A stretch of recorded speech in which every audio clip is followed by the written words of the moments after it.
At 7:12 a.m., halfway through my run by the river in Austin, a small brown dog with a red bandana trotted up beside me and matched my pace like we had planned it. I slowed. He slowed. I stopped.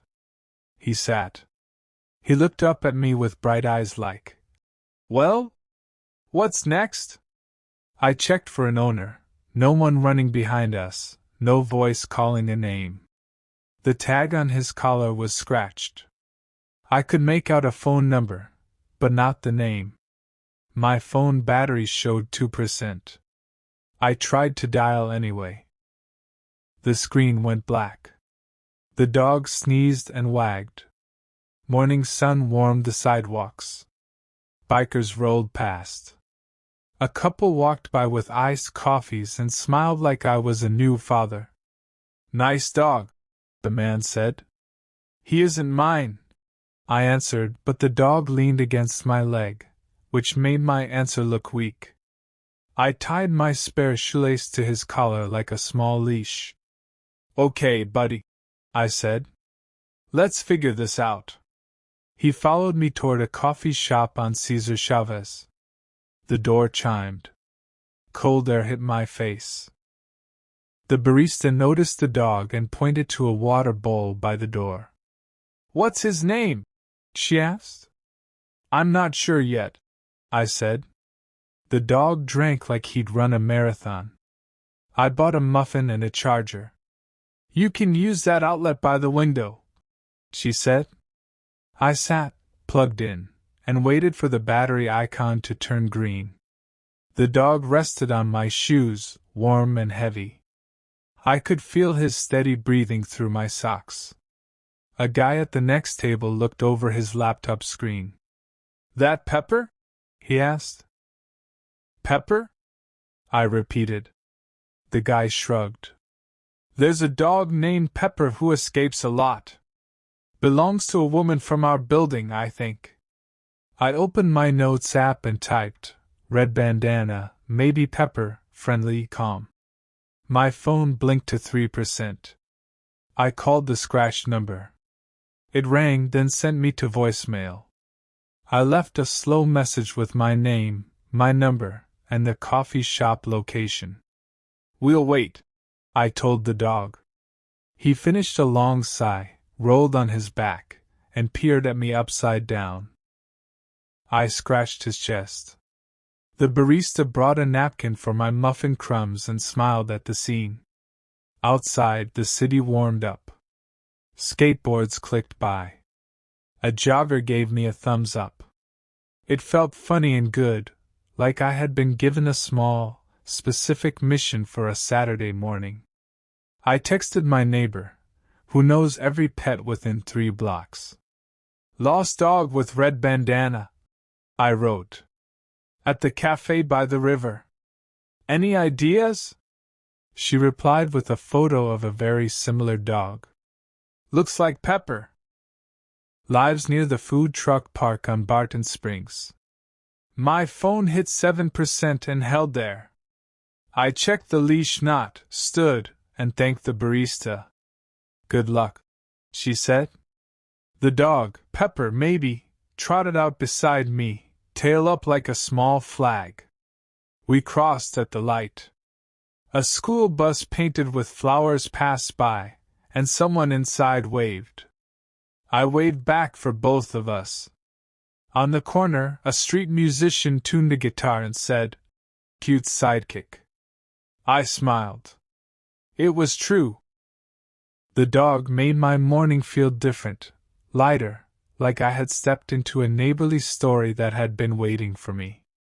I decided we would walk slowly, ask for help gently, and see who this city might introduce to us before lunch. We followed the shade toward the food truck park. The dog's nails clicked on the sidewalk. Every few steps he glanced up to check my speed, like we were learning each other's rhythm. We stopped at a hydrant so he could sniff his emails. A cyclist pulled over and pointed at the bandana. "Pepper? Is that you?" The dog wagged like a tiny helicopter. "Looks like him," I said. I'm trying to find the owner. The cyclist grinned. I've seen his human at the taco truck with the yellow awning. He gave me a fist bump and rolled away. We kept going. The air smelled like tortillas and hot metal. At a small pet store, I bought a cheap leash and a collapsible bowl. The cashier gave the dog a biscuit on the house and whispered, "You're doing the good work." My phone climbed to 18%. I called the number again. Voicemail. I sent a text with a photo. Found your dog near the river. At Barton Springs food truck soon. He's safe. A teenage skater stopped and crouched eye level with the dog. "Pepper, dude," he said, scratching behind one ear. "He's famous. He once followed our group for 4 blocks. We had to bribe him with pretzels. He showed me a local community app on his phone. People post lost pets here. He posted our photo with my number. There," he said. "The city will see him."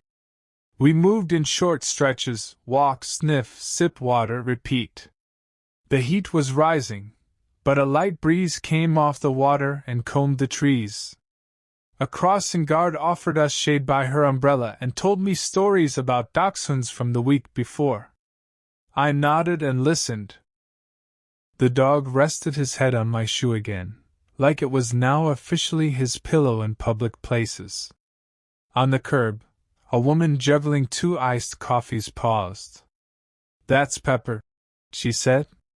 "He lives with a Maya or a Myra. Something like that. Dark hair, kind eyes. She laughs a lot." We thanked her. I liked that detail. Kind eyes. Laughs a lot. The description made the owner feel real, like we were very close to the final turn in a small maze. Near the park, a food truck worker sprayed down the pavement. He saw us, pointed the hose away, and waved. "Pepper!" he called. The dog's ears perked. The worker shouted toward a taco truck with string lights. "Hey, anyone seen Maya today?" A head popped out. "Not yet," the woman said. "But she usually comes by around noon." It was 11:23. "We can wait," I said to the dog. We found a patch of shade under a live oak. I poured water into the bowl. He drank, then flopped on his side and let the world pass. Music floated over from someone's speaker. People laughed and lined up for lunch. The city felt like a friendly kitchen. My phone buzzed 3 new messages from strangers on the community app. 2 said, "That looks like Pepper." 1 said, "I know Maya, texting her now." I set an alarm in my head. If no one showed by noon, I'd walk to the closest vet to check for a microchip. The dog's tail thumped twice against my ankle, like an agreement to the plan. In that small pause, I noticed something quiet but big. I hadn't checked any news. I hadn't thought about my to-do list. I was just here, man, dog, tree, shade, Saturday, doing one good thing very slowly. It felt like my mind had taken off a heavy backpack and set it down beside the water bowl. At 12:06 my phone rang with an unknown Austin number. I answered and heard a breathless voice. "Hi, this is Maya. Do you have Pepper? Please tell me you have Pepper." I stood up without meaning to. "I do," I said. "He's okay. We're by the food trucks on Barton Springs." I could hear a smile through the phone. "I'm 5 minutes away." I knelt to the dog. "Your person is coming," I told him. He blinked, then licked my wrist like he understood the schedule. When Maya arrived, she was exactly as described, dark hair and a loose bun, kind eyes, a laugh that started even before her hello. Pepper exploded into happy circles. Maya thanked me 3 times in one breath and twice more in the next. He slipped out when I carried groceries, she said. He thinks the whole city is his backyard. The taco truck worker clapped. Someone at the coffee stand rang a bell. Maya insisted on buying my lunch. We ate in the shade, 2 tacos for me, a plain piece of chicken for Pepper, a lemonade that tasted like summer. She told me Pepper was a rescue who hated closed doors but loved people, guitars, and anything that smelled like roasted chicken.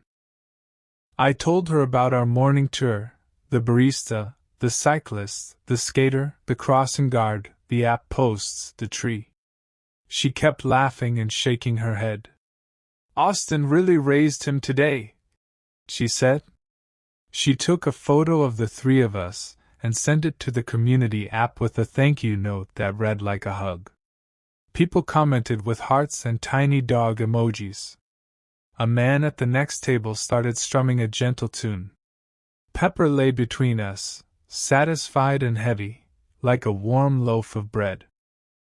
When it was time to go, Maya clipped on a real leash and handed me the red bandana. Keep it, she said. A souvenir from Pepper's adventure. I tried to refuse. She insisted. It'll remind you that you're a hero. I shook my head. Not a hero. Just a guy with a dead phone and a spare shoelace. We both laughed. She wrote her number on the back of a napkin and said, If you ever want tacos, text me. Pepper will vouch for you. After they left, I walked home slowly along the same route, holding the bandana like a flag folded for a small ceremony. The city looked brighter, but I think it was just me looking. I noticed a kid practicing cartwheels on the grass. I noticed a man teaching his father how to use a new phone. I noticed the river shining like it had good news. At my apartment, I washed the bandana and draped it over a chair to dry. I ordered a power bank. I put a sticky note on my door that said, Leash? Water? Charger? In the evening I went for a second walk, without headphones. Crickets were tuning up. Porch lights came on one by one. On my block, a neighbor waved from a folding chair and asked about my day. I told him the short version. He grinned and said, That's the best sort of day. He was right. It wasn't big. It wasn't dramatic. It was just a small, honest story about a man, a dog, and a city that chose to help. And when I went to bed, I fell asleep fast, feeling like I had done something gentle and correct with my Saturday, like I had put a new stitch in a long, friendly quilt called home.